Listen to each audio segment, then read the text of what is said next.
Hello students, we are studying the first chapter of Geography, Resources and Development.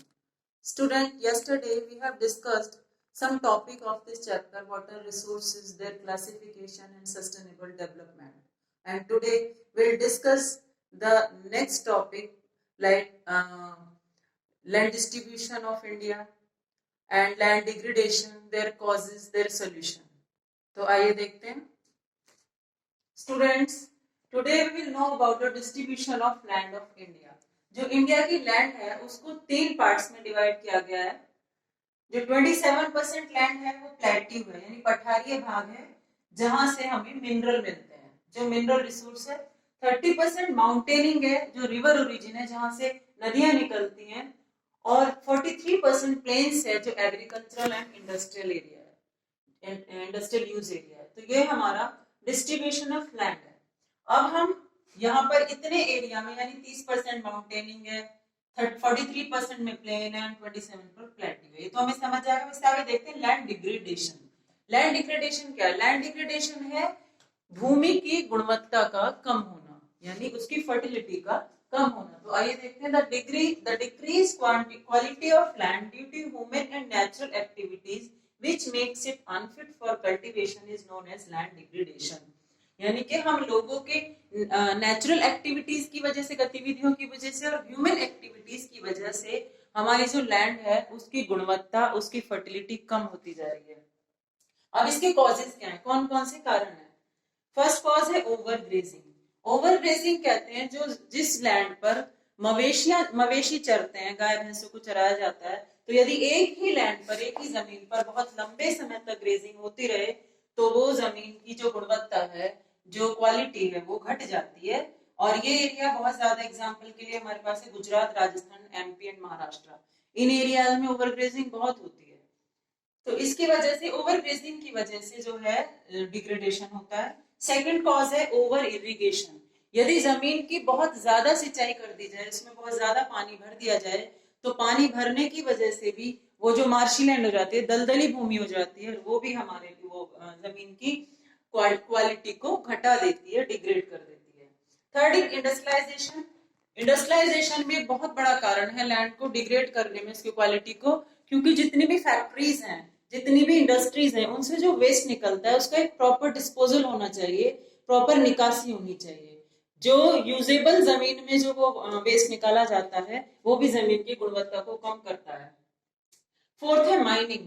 Mining यानी जो खान है, जिनकी खुदाई की जाती है, जिनसे रिसोर्सेज निकाले जाते हैं, वो भी एक बहुत बड़ा प्रोसेस होता है जो कि जमीन की गुणवत्ता को कम करता है. एग्जाम्पल लेते हैं, कोयला ही ले लेते हैं. यदि कोयले को की खान से कोयला निकाला जाए तो वहां पर बड़ी बड़ी मशीन्स हैं. तो सबसे पहले इसके ऊपर के भाग को, पेड़ पौधों को कटाई की जाएगी, साफ किया जाएगा.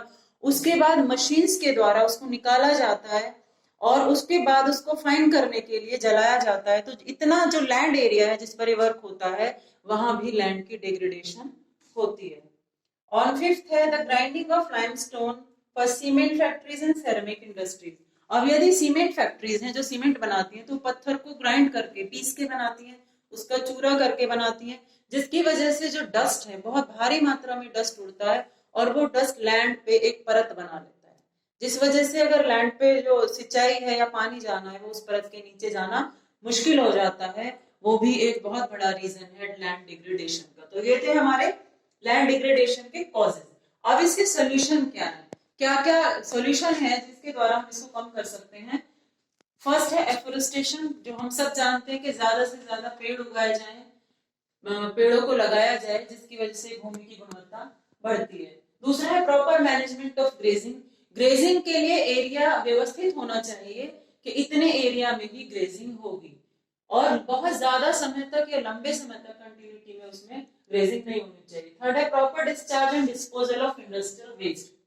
जितनी भी इंडस्ट्रीज हैं, फैक्ट्रीज हैं, उससे जितना भी गंदा पानी या केमिकल डिस्चार्ज होता है, उसकी एक अलग व्यवस्था होनी चाहिए. जो लैंड यूज के लिए है, खेती के लिए है, उस पर उसका डिस्पोजल नहीं करना चाहिए. तो ये थे हमारे सोल्यूशन. अब नेक्स्ट हम पढ़ते हैं सॉइल इरोजन. तो स्टूडेंट्स, सॉइल इरोजन क्या है? Wearing away of top soil. जो जमीन की ऊपर की परत होती है उसको उस परत का हट जाना, या हवा के या पानी के साथ बह जाना, उसका कटाव हो जाना ही सॉइल इरोजन कहलाता है। अब इसके रीजन क्या है? नेचुरल सोर्सेज है लाइक विंड, वाटर, ग्लेशियर, यानी हवा से भी वो उड़ जाती है, पानी से भी और ग्लेशियर से भी। अदर रीजन क्या है? डिफोरेस्टेशन, जब बहुत ज्यादा पेड़ों की कटाई होती है, क्योंकि पेड़ क्या होते हैं? जमीन को बांध के रखते हैं, मिट्टी को जकड़ के रखते हैं, तो जब पेड़ कट जाएंगे तो ऊपरी परत जो है वो हवा या पानी से बह जाएगी। ओवर ग्रेजिंग फिर से आ गया, हमने अभी पढ़ा था कि ओवर ग्रेजिंग की वजह से जब मवेशी बहुत ज्यादा घास को वहां से चरते हैं और उखाड़ते हैं तो वो भी मिट्टी भुरभुरी हो जाती है, जिसकी वजह से सॉइल इरोजन होता है। कंस्ट्रक्शन, जितने भी एरियाज पे कंस्ट्रक्शन होगा तो वो कंस्ट्रक्शन की वजह से वहां पर सॉइल इरोजन होता है, मिट्टी की कटाव होता है, मिट्टी वहां से बह जाती है या उड़ जाती है। माइनिंग भी यही है कि जितनी भी खदानों से खुदाई होती है तो ये बहुत लंबा प्रोसेस होता है और बहुत बड़े एरिया को वो लोग जो प्रोसेसिंग करते हैं उसको घेरते हैं, जिससे कि मिट्टी का कटाव या बहना जारी होता है। या रॉन्ग फार्मिंग मेथड, या फार्मिंग करने के या खेती करने के गलत तरीका जो है वो भी इसका रीजन बनता है। अब देखते हैं इसके सॉल्यूशन क्या है। सॉइल इरोजन के ये थे रीजन, कारण, इन कारणों से सॉइल इरोजन होता है। But what are the solution of soil erosion? तो सॉइल इरोजन का फर्स्ट सॉल्यूशन है contour ploughing. Students, contour ploughing होती है ploughing in opposite of the wind.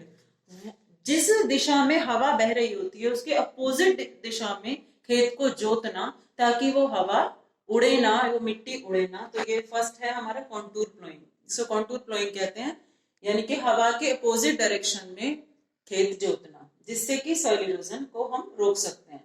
Afforestation वही है कि पेड़ लगाए जाएं शेल्टर बेल्ट में, या मान लीजिए कोई खेत है उसके चारों तरफ एक श्रृंखला में पेड़ लगाए जाने चाहिए, जैसे कि हाईवे पे देखते हैं श्रृंखला में पेड़ लगे होते हैं, तो उसी तरह खेत के चारों तरफ भी एक श्रृंखला में पेड़ लगाए जाएं, ताकि वो वाटर से या विंड से जो मिट्टी का कटाव हो रहा है, इरोजन हो रहा है, उसको वो बच सके। टेरेस फार्मिंग भी है, the hilly slopes are converted in steps. जितने भी पहाड़ी स्लोप्स हैं उनको सीढ़ी नुमा खेत बनाकर उन पे खेती करनी चाहिए, ताकि हवा से या पानी से मिट्टी का कटाव या बहाव कम हो। एंड देन ग्रास ग्रोइंग, बहुत ज्यादा से ज्यादा घास उगाई जाए ताकि वो विंड और वाटर की फ्लो को ब्रेक कर सके, तोड़ सके, और जो विंड का फ्लो है उसको डिस्टर्ब कर सके। और ग्रेजिंग इन लिमिट्स, और उस पर ग्रेजिंग भी लिमिट्स में होनी चाहिए, मवेशियों को भी बहुत कम लिमिट में वहां पर ग्रेजिंग करानी चाहिए। तो ये थे हमारे आज के topic student, distribution of land of India, land degradation, its causes, it's solution, soil erosion causes and solution. इससे आगे का पार्ट हम नेक्स्ट वीडियो में शेयर करेंगे। Thank you.